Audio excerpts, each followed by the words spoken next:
Bonsoir à tous, on se retrouve aujourd'hui pour la conférence de presse de Hansi Flick avant le match de demain contre Celta. Et on commence tout de suite avec la première question qui a été posée à notre coach. On lui dit: on entre dans une phase où tous les matchs seront décisifs, à commencer par demain. À quel type de match vous attendez-vous et qu'est-ce qui sera la clé selon vous?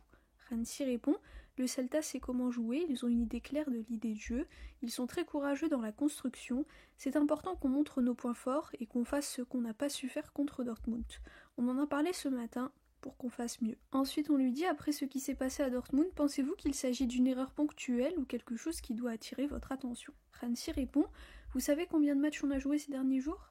Et vous savez que 2 jours avant, on est rentré très tard, il devait être 3 ou 4 heures du matin, et le temps que les joueurs rentrent chez eux et dorment, il devait être 5 heures. Je ne veux pas prendre ça comme une excuse, mais c'est la réalité de ce qui se passe. J'ai jamais vécu ça auparavant, chaque ligue fait en sorte de protéger ses équipes quand elles jouent en Ligue des Champions, et encore plus lorsque ce sont des demi-finales, c'est incroyable. On n'a pas le temps de nous reposer et je voudrais parler aux gens qui gèrent tout ça et qui sont responsables de ça, parce qu'ils n'ont aucune idée de ce que c'est au quotidien. Mon équipe n'a pas bien joué à Dortmund, mais on a pu passer en demi-finale et les autres qui ont peut-être mieux joué n'y sont pas. On a fait un très bon match à domicile, c'est comme ça et c'est normal. Peut-être qu'on n'est pas dans notre meilleur moment, mais je le dis et je le répète, je suis très fière de l'équipe parce qu'ils font un travail fantastique et ils essaient toujours de donner le meilleur d'eux-mêmes. À Dortmund ce n'était pas bien, mais au final on a atteint l'objectif d'arriver en demi-finale et pour nous c'est quelque chose de grand. C'est très positif pour le club, très positif pour les supporters, pour l'équipe. On est le 18 avril. Si en pré-saison quelqu'un nous avait dit le 18 avril vous serez en demi-finale de Ligue des Champions, en finale de Copa et premier de Liga, je lui aurais fait un câlin et je lui aurais dit ok je prends. Et là on y est. L'important c'est que tout le monde soit heureux. Le club est heureux et il le mérite, les joueurs le méritent et je vais les protéger parce que je vois qu'ils donnent tout à l'entraînement. Parfois c'est comme ça et on perd, mais on a perdu un seul match et on est en demi et c'est ça le plus important. On doit être positif, on analyse tout et l'équipe sait quoi faire demain. J'espère qu'ils le démontreront. Ensuite, un journaliste lui dit: c'est votre première année au Barça et vous êtes encore en lice dans toutes les compétitions. Comment évaluez-vous le fait d'être arrivé jusqu'ici, peu importe comment se terminera la saison, et comment vont les joueurs physiquement et mentalement pour pouvoir terminer la saison malgré le calendrier chargé? Hansi répond: on a eu un jour de plus que d'habitude entre Dortmund et Celta, on est rentré à Barcelone très tard mais on a bien géré. Ce sont des joueurs jeunes pour la majorité et ils sont aussi très professionnels donc il n'y a pas de quoi s'inquiéter. Quand tu commences le match, ça dépend si tu joues 45, 60 ou 30 minutes. Si tu te donnes à fond, à 100% pour aider l'équipe et gagner, alors c'est parfait et le travail est fait. Même s'il y a un peu de fatigue, si tu joues, tu donnes tout. Si un joueur donne tout et demande à sortir à la 30e minute parce qu'il n'en peut plus, ce n'est pas un problème. Pour moi, c'est ça la mentalité et l'attitude qu'il faut avoir. À la fin de la journée, il faut se regarder dans le miroir et se demander si on a tout donné, faire son autocritique. Il faut être honnête avec soi-même et c'est comme ça. J'aime cette mentalité qu'on a, que chacun se donne à 100% pour aider l'équipe, peu importe si c'est 45 ou 60 minutes. C'est une équipe incroyable et un club fantastique. Ensuite, on lui dit: je sais que vous y allez match par match, mais comment préparer le match contre l'Inter?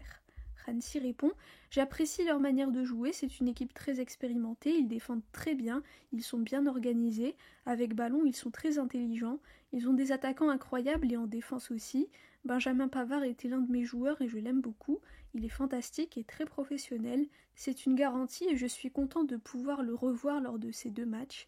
Ils ont une équipe fantastique avec un super coach, ce qu'il a fait ces dernières années est incroyable, ils font du bon travail et c'est pas facile de faire cela. Ensuite, on lui dit: l'autre jour, Pedri a pu se reposer un peu, mais il y a un autre joueur qui semble ne jamais se reposer, c'est Jules Koundé. Comment va-t-il physiquement et comment le gérer en cette fin de saison? Hansi répond: le problème avec Jules, c'est ça, quand je lui dis que le lendemain je vais lui donner 30 minutes de repos, il court quand même sur le tapis pour compenser, donc je pense que c'est mieux qu'il le fasse sur le terrain pour aider l'équipe. Il est à un niveau de forme incroyable, mais je sais aussi qu'il faut le reposer. Je parle beaucoup avec les joueurs et ils ont la responsabilité de leur corps, donc s'ils sont honnêtes, ils me disent qu'ils ne se sentent pas bien. C'est une question de communication entre coach et joueur et c'est très important. Évidemment, si on voit quelque chose d'anormal dans les données mesurées, si on voit qu'un joueur est fatigué, on le change. Si ce n'est pas le cas, je me base sur ce qu'ils me disent. Ensuite, on lui dit: vous venez de parler de Koundé, est-ce aussi le cas de Lamine? Hansi répond: tout le monde sait que Lamine est un génie, et avec un tel talent, il a beaucoup de pression sur les épaules. On a besoin de lui sur le terrain et on a aussi besoin qu'il soit à son meilleur niveau. Et c'est pareil que ce que je viens de dire, je parle avec lui et s'il est fatigué, on lui donne du repos. c'est comme ça, pareil si on voit cela dans les données. C'est pareil pour tous les joueurs, Jules, Lamine et tous les autres. Ensuite on lui dit à Dortmund Inigo n'a pas joué et ça s'est ressenti, comment va-t-il et dans une équipe aussi jeune, quelle est son importance en tant que vétéran? Hansi répond, pour nous c'est très important que les joueurs parlent sur le terrain et donnent des instructions. À son poste il voit tout ce qu'il se passe sur le terrain et il est le type de joueur qui sait manager l'équipe depuis l'arrière et c'est très important. Comme je l'ai dit lors de la dernière conférence de presse, je suis très content de lui, il est très professionnel et c'est un leader absolu, il fait un super travail cette saison. Ensuite, un journaliste lui dit « Vous avez dit que tout le monde était content, le club, l'équipe, les fans, mais le coach n'a pas l'air content à cause du calendrier. Pensez-vous pouvoir trouver une solution à cela en tant que coach ou bien ce n'est pas de votre ressort? C'est au club, aux dirigeants de faire ça ?» Hansi répond « Est-ce que j'ai bien compris? Vous venez de dire que je n'étais pas content? J'ai l'air de ne pas être content ?» Le journaliste lui répond « Je parlais spécifiquement du calendrier. » Hansi répond « Juste pour être clair, ce que j'ai dit ce n'est pas une excuse ou une plainte. Je suis content qu'on ne joue pas le dimanche à 14h, mais dans ce cas on joue le samedi à 21h. Pourquoi les matchs ne sont pas à 18h ou 18h30? Donnez-moi une seule raison et je veux voir la personne qui est responsable de ça. Pour moi c'est une blague. C'est pas la meilleure chose pour le foot espagnol. On a du succès et il y a d'autres équipes aussi qui jouent en Europa League et on pourrait avoir une équipe en plus qui joue en Ligue des Champions. Pourquoi pas? Je n'ai pas les mots parce que la situation est incompréhensible. Chaque fédération, chaque ligue, que ce soit la Bundesliga, la Première Ligue, ils prennent tous soin de leurs équipes, mais ici non, ils se disent allez, ils peuvent jouer, rentrer à 5h du matin, et ils ne savent pas l'impact que ça a sur les joueurs de dormir aussi tard. C'est juste incroyable. Ensuite, on lui dit concernant Dani Olmo, on l'avait vu quelques minutes contre Dortmund, est-ce qu'il est prêt pour être titulaire demain? Hansi répond, on décidera demain, oui, il est prêt, mais je ne suis pas sûre s'il faut changer quelque chose au milieu parce que Fermin a très bien joué. Ensuite, on lui dit, sur le Celta, au mois de novembre, vous aviez fait 2-2, est-ce que vous pensez que demain peut être un match piège comme celui de Leganés? Hansi répond, oui, ça sera un match difficile, ça dépendra de nous, on doit jouer à notre plus haut niveau. Comme je l'ai dit, c'est une très bonne équipe, courageuse dans la construction et ils savent jouer leur style. Dans les matchs à l'extérieur, ils font du bon travail, donc on doit faire attention et jouer au mieux. Ensuite, un journaliste lui dit Claudio Giraldes a 37 ans, c'est un coach très jeune qui fait du très bon travail au Celta. Ils étaient sur une série de plusieurs matchs invaincus avant la semaine dernière où ils ont perdu contre l'Espagnol. Que pensez-vous de lui? Hansi répond « J'ai le plus grand respect pour lui, pour son travail. Il coach une très belle équipe et leur idée de jeu est très bonne. On voit clairement ce qu'ils mettent en place en défense, en attaque et c'est beau à voir. Ce n'est pas une question d'âge, il a déjà coaché des équipes de jeunes et il a fait son chemin. C'est super. J'ai beaucoup de respect pour son travail. » Et enfin, la dernière question, on lui dit on est à une semaine de la finale de Copa contre Madrid et Baldé est blessé. Pensez-vous qu'il sera de retour pour ce match? Comment va-t-il? Hansi répond on doit voir son évolution jour après jour. Je ne suis pas sûr qu'il sera là. On doit attendre. On verra.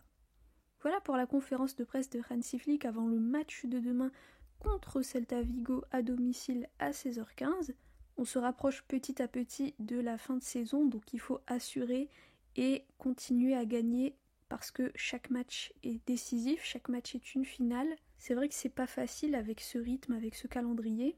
Et personnellement, je suis complètement d'accord avec le coup de gueule que vient de faire Hansi Flick en disant que le calendrier, c'est pas possible parce que c'est vrai, on a des matchs à l'extérieur qui sont tard, à 21h, et ensuite les joueurs rentrent très très tard dans la nuit. Le lendemain, il y a entraînement parce que le jour d'après, il y a match. C'est vraiment très compliqué. J'espère que ça pourra changer. Voilà, donc on se retrouve demain pour la conférence de presse d'après-match. On espère une victoire.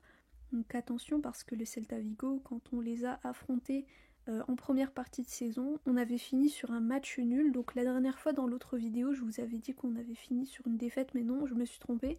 C'était bien un 2-2, donc à la fin avec l'expulsion de Casado. Donc il va falloir faire attention et se donner à fond dès le début pour plier le match et espérer faire sortir certains joueurs pour qu'ils aient un peu de repos. Parce que là, ça va vraiment s'enchaîner. Dites-vous que dès mardi, on va jouer contre Majorque à 21h30, donc encore un match très très tard la nuit. Et ensuite, samedi, 22h, finale de Coupe du Roi. On enchaîne mercredi avec la demi-finale aller contre l'Inter. Ensuite, on va jouer contre Valladolid le 3 mai. Et quelques jours plus tard, on va à Milan pour jouer les demi-finales retour contre l'Inter. Et ensuite, quelques jours plus tard, on rejoue un Classico, cette fois en Liga. Donc vraiment un calendrier extrêmement compliqué qui arrive. Donc va falloir faire attention, va falloir essayer de préserver certains joueurs et puis vraiment faire en sorte de marquer dès les premières minutes, plier le match dès le début pour pouvoir, comme je l'ai dit, se reposer. Voilà, merci à tous pour votre écoute, pour vos commentaires. Visca el Barça et Visca Catalunya.